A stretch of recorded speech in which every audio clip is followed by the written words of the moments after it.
Hello and welcome to FPL Mate, your best mate for fantasy Premier League content for the 2022-23 season. My name is Dan and today we are doing my Game Week 30 team selection video.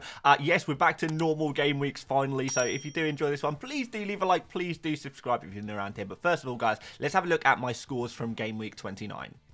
Alright, so 137 points on the bench boost in Game Week 29. I think that is a reasonably good score. I don't think too many people will be complaining about that. I did, of course, have to take a minus 12 to get there. Although, I do have to say, I'm not going to judge the minus 12 too much. I'm not going to, I can say, oh yeah, this is a score of 125 because I took a minus 12. But it really is going to be a case of do the transfers I made pay off in the long term? Because when you make a minus 12, sometimes it looks like you're doing it for a bench boost, but really, I was doing it for the long term. So I'm going to be really, really interested to see how some of my moves pay off in the long term, particularly the Manchester United guys, Fernandez, Luke Shaw, and obviously Nick Pope there on the bench there, and Estupinian as well, who I brought in for the future double game weeks, of which all 4 players that I brought in last week have a loss of. So yes, it didn't go 100% to plan this game week, particularly Shaw and Fernandez, who really seem to be the 2 most popular transfers in for Game Week 29, particularly among top FPL managers. You might remember the FPL experts video I did for Game Week 29. It was all about Shaw and Fernandez. So yeah, bit of an interesting one. Let's see how they pay off long term. I think there's a little bit of discussion to be made about Luke Shaw. Kind of frustrating he did get injured in that second game, because otherwise we'd probably be looking at a 6-pointer on the double game week for him, which would have looked a lot nicer than that 1-pointer, and it would have made that bench boost look a little bit nicer as well. The other thing, Chilwell, unlucky not to get more returns. Man, he is looking good at the moment. Solly March captaincy didn't pay off, but again, he looked so good. Can we consider ourselves unlucky Solly March owners or captainers? Maybe. I don't know. I think he is still looking really good, which is always a positive sign. But overall, I think it is a reasonably decent score, particularly if you exclude the minus 12. I guess we'll see how that pays off in the long term. But a nice little green arrow up to the inside of the top 200k, which is the highest we've been all season. Next step is to try and push towards the top 100k. Hopefully we can do that in the next few weeks with a little bit of a strategy that I will explain. But for now, guys, let's see how we're going to line up for Game Week 30. Alright, 1 free transfer, 4.7 million in the bank. That's a lot of wonga to be spending. Let's see how we are going to spend it. So, starting off in goal, we have got Kepa against Wolves, which I think is a pretty decent fixture for any team. Wolves, we know, are a team that don't score too many goals, so hopefully we can get a clean sheet out of our Chelsea boys this game week. So, yeah, fingers crossed on that one. Plenty of saves for Kepa as well. He is a goalkeeper who does tend to get those save points, which is something I really, really like about him. Trippier next, Brentford away. Trippier back to business in the double game week, getting his clean sheet, assist, and 3 bonus points game.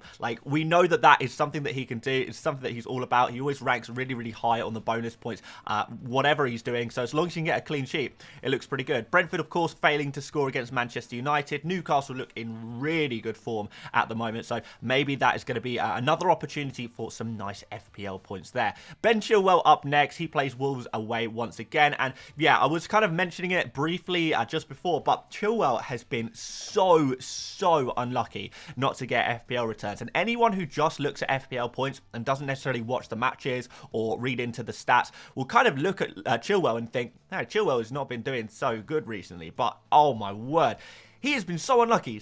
He's constantly the biggest creative and goal threat in that Chelsea team, which is quite mad. So it'll be really interesting to see how he gets on moving forward. I think this Wolves game is a really, really nice opportunity for any player, really. And Chilwell, the way he's playing at the moment, attacking returns are on their way. You can just feel it. You can see it. Yeah, I don't know what you guys think. Any other Chilwell owners perhaps feeling a little bit hard done by right now, because I think he could be really, really explosive in weeks to come. Luke Shaw next. I've got him in this team as things stand. At time of recording, I don't know the full extent of his injury or how long he's going to be out for, so he is going to be in my team for the time being. I think that Everton at home game is another really good opportunity for a clean sheet. I like the fact that Luke Shaw is creative and on some set pieces as well, on some of those corners, which is really, really nice. And Nottingham Forest after that, where I'm really expecting Manchester United to get back to their best when Casemiro returns. So it's a really interesting one. I do want Luke Shaw for the long term, but I understand that if he is injured, then maybe we are going to have to remove him. And I will talk about potential replacements for Luke Shaw as well in just one moment. Fernandez in midfield is another player who is really going to be dependent on Casemiro playing, because, my word, you know, I can say that some transfers were kind of a mistake. Some transfers actually were a bit unlucky. Luke Shaw, I would say, is unlucky. Fernandez, you know, we weren't really unlucky not to get any attacking returns in the double game week. It was just a case of Fernandez playing in a lot deeper than he has been in previous times. And we kind of knew that that could happen. So, like, I think that there's only so much you can complain as a Fernandez owner. You know, it's just a case of he's playing a little bit deeper. But what I can say is that when we do get to that Nottingham Forest game, when Casemiro is back, hopefully we are going to see Fernandez a little bit further up the pitch. I don't think it's really been working too well, him playing deeper, but I feel like it's kind of had to be the case. It's going to have to be the situation, whilst Manchester United do have some players unavailable. So I do feel like there is going to be positivity in the future, but I also understand why people are feeling a little bit hard done by at the moment, and why things have not gone quite as kind of hoped, I guess. Everton at home, I'm not sure how this is going to play out for Fernandez, if I'm honest, but we still know that he is on penalties. He is on some of those set pieces. He is fairly creative as well, could pick up the odd assist, and he does like a shot from range. And when Manchester United get into those counter-attacking positions, it can go really well for Fernandez, particularly Fernandez. He is a player who kind of thrives on the counter-attacks. And one thing about Everton that I should say is that when Everton go 1 goal down, maybe 2 goals down, it really does seem to implode for them, and they do leave themselves very open. So I do feel like that is something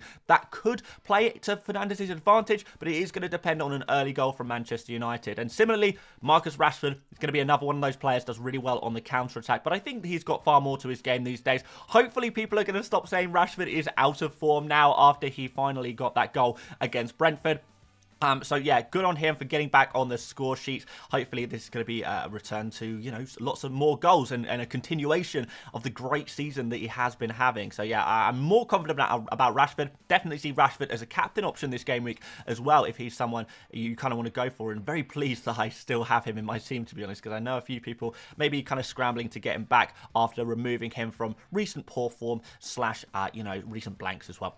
Martinelli up next, a player who I have a little bit of confidence in. I know that Martinelli has had some success on that left-hand side against Liverpool in the past, you know, matching up against Trent Alexander-Arnold. So I do wonder if Martinelli can once again trouble Trent Alexander-Arnold on that side. And if he can, linking up with Gabriel Jesus as well, I do think Martinelli is still the main man above Trossard. I mean, I know there's always a chance of rotation or an early substitution, of course, but Martinelli, I feel like he has been in really good form. His underlying numbers recently have been really, really top of the range. Him and Watkins really are the two dominant players at the moment in terms of how many shots they're taking, how much they're creating, their XG and stuff like that. So yeah, Martinelli is still a player who I'm very, very pleased with, very, very confident in, and per minutes played, I do think he is still the best Arsenal attacker to go for, but it is just that slight concern about rotation, isn't it? So yeah, Liverpool I think is a good game. West Ham is looking like a slightly easier game after that Newcastle result, but I still don't want to judge too quickly on West Ham in that Newcastle result. I still feel like they could be a little bit of a banana skin. Like some difficult fixtures for Arsenal coming up, but let's see what they can do. Solly March is going to be my final man in midfield, who has been in such good form, and I know people will say, well, he hasn't scored FPL points, and that's fair enough, but he is a player who I genuinely believe has been unlucky, and I really am a strong believer that if a player consistently looks good, consistently taking shots on, consistently creating for their teammates, and even if it doesn't always come off, those are kind of the signs that we see that suggest the player is going to get something in the near future. So I'm really, really hoping March can do something against Spurs. Don't really consider it an easy game. Spurs, aside from that 3 goals conceded against Southampton a couple of weeks ago, they don't really concede more than 1 goal per game. So I'm not massively confident on the Brighton assets in this game, because they've got so many great attackers, and if they're only scoring 1 or 2 goals, it's really, really difficult to actually say who is going to be the person getting on the score sheet. But hey, if it's going to be anyone, the numbers suggest it's going to be Solly March. So if you are someone who really believes in statistics and, you know, watching games and seeing how people perform rather than just the FPL points, then you're probably like me and quite enjoy owning Solly March, even if it doesn't always pay off. Moving up front, we've got Harry Kane against Brighton. Mr. Consistency, doing it again. He does it every game week at this point. You know, he's going nowhere in my team for the next couple of game weeks, certainly. So yeah, Brighton, a team that are capable of conceding a goal or two. And if they're going to concede a goal, it is going to be against Harry Kane. The one difficulty is that Spurs just look so poor recently. I think the one saving grace is that Harry Kane doesn't seem to care if Spurs look good or not. He seems to just tick along nicely anyway. So hopefully more of the same going into this game week. Tony up next, and he plays against Newcastle at home. Still a player who is one yellow card away from a 2-game suspension, which is just, it's so frustrating. It's putting me on the edge a little bit. And I do feel like Tony, depending on what kind of transfers you want to make, I feel like he is a player that could potentially be sacrificed. This Newcastle game is a difficult game. After that, we've got Wolves, which is a decent fixture. Aston Villa game, a lot of us are looking to free hit in that week anyway. And then we have Chelsea after that away, which is another difficult fixture. So overall, I do feel like Tony is a player I'd be willing to sacrifice. I don't think you have to sell him necessarily. It's kind of going to be up to you. But right now would be, I think, a good time to sell Tony if you were going to sell Tony. Anyway, finally, we've got Ollie Watkins, an absolute legend of Game Week 29, absolutely dominating it. My highest scoring player, actually, last Game Week, which kind of made me regret captaining him Game Week 28, and then I didn't captain him in 29 when he scored this mega score. But the one thing about Watkins is he doesn't seem to score too many goals per game. He's going to get one attacking return per game, kind of on average. I think he's pretty much getting an attacking return every single game at the moment for like 8 or 9 game weeks now. It's getting ridiculous, this run of form that he's facing. So definitely a player who I would consider to be an essential player to own, particularly for this Nottingham Forest game, and a captaincy option once again. Going on to the bench, guys, we've got Nick Pope against Brentford. He is an option. The one thing that kind of swung me towards Kepa over Pope is just the fact that Pope, doesn't get so many save points. And when you lose your clean sheet, you're pretty much done for. And if you do keep a clean sheet, then because you're not making too many saves, you're less likely to get bonus points as well. So I do think Kepa has a higher ceiling than Pope, although I do definitely respect that Pope could be a really nice pick for this game week as well. And there is a decision to be made there, but right now I'm leaning towards Kepa, but I will speak about Kepa a little bit more shortly. And we've got McAllister, less attacking threat from open play than March or Mitoma, to be fair. So I feel like McAllister can stay on the bench unless he gets a penalty. He's probably not going to get a mega score, but hey, you never know when those penalties are going to come. We've got Estupinian, who is kind of an understudy for Shaw. If Shaw doesn't work out, if he doesn't play for whatever reason, maybe we've got Estupinian who can come in and do the business. Still looks pretty good. Brighton still look fairly good defensively, and Spurs do look bad. I'm wary of the constant threat of Harry Kane there. And finally, we've got Botman on the bench. You know, he's kind of always going to be my final substitute. He's just my cheap defender I leave on the bench, who is definitely a good player. Definitely can play him when I need him, but I don't feel a Brentford away game is a game where he's going to score a whole lot of points. You're just going to get your 6 points for a clean sheet potentially, and not much more. So we do need to make a transfer. Well, we don't have to, but we want to make a transfer. So let's do that first of all. And I'm going to stick to the plan, I think. And this was always the plan, guys. So I'm just going to throw it on screen for you. No messing around. Tony out and Erling Haaland to come back into the team for Game Week 30. Game against Southampton. Really nice fixture. Leicester up next as well. And again, I don't need to worry about Game Week 32 because I'm going to be free hitting then anyway. So yeah, Haaland coming back into my team, provided he is fit. He's back in training. We know that he's back in training. Can I tell you 100% if he's going to play or not? I can't, unfortunately. There are some big Champions League games coming up as well for Manchester City, so maybe that's also going to impact things just a little bit. Maybe reduce his minutes, even if he does start. Maybe he gets substituted off at 70 minutes or something like 60 or 70 minutes, you know, if Man City are doing quite well. And also Man City have proven that they can win without Haaland in their team. So he is still a bit of a risk, but he's a player who I definitely want to have. And I feel like if Haaland does play against Southampton, then if you don't own him, he is going to absolutely destroy you. So a big decision to make for a lot of FPL managers. Are they going to bring in Erling Haaland back into their FPL team? Yes or no? I'm leaning towards yes right now. We'll see if anything is revealed in press conferences. We'll see if anything is revealed on social media. Can't tell you for sure right now, but I think it's looking reasonably positive, and I think the upside of getting Haaland back into your team is just like so high. So this is what my team would sort of look like for Game Week 30. Of course, Shaw may have to come out. Estupinian may have to come in if that injury does persist, but maybe we do have to deal with Shaw as well. We're going to find out hopefully soon what his injury status is, but let's look forward a little bit. All right, so planning ahead, guys, I've got my FPL calendar for Game Week 30 to 38. I am going to be posting this as well as a version of this with a fixture difficulty rating all over it. So, you know, very colourful kind of graph. I'm going to be posting that on Twitter. So make sure you are following me on Twitter at FPL Mate if you want to save that file and have it on your phone or your computer or your desktop wallpaper, for all I care, to get the kind of plan ahead of you. But right, guys, we really do need to look at game week 34 onwards, and I still am really focused on trying to maximize my double game week players for 34, 36 and 37. We're already triple Brighton, we're already triple Newcastle. I have a look at game week 34, already tripled on Brighton there, obviously, and then maybe there's some other places I can go. We're getting Man City, we have to look at Manchester United, we need to get the right Manchester United players in as well, of course, and maybe we can look elsewhere as well. But certainly, Brighton, already tripled up. Man United, need to make sure I'm tripled up, including or excluding Luke Shaw, so I need to make sure that situation is sorted. And Manchester City are definitely a team that I need to keep a close eye on as well. So let me suggest some kind of thoughts I have going forward for future game weeks. So if Luke Shaw is still injured, if he has a big injury, maybe we have to do Luke Shaw to Nathan Ake. I'm not too bothered about doing it in game week 30. I think Erling Haaland is the priority, and I'm not too fussed about playing Purvis Stupinian for game week 30. So I don't mind waiting, even if Luke Shaw is confirmed out for, for the rest of the season. Unlikely, of course, but even if that was to happen, I'm still okay with keeping Shaw for game week 30. But for game week 31, I would have to make a move there. And game week 31 was always a game week I'd kind of earmarked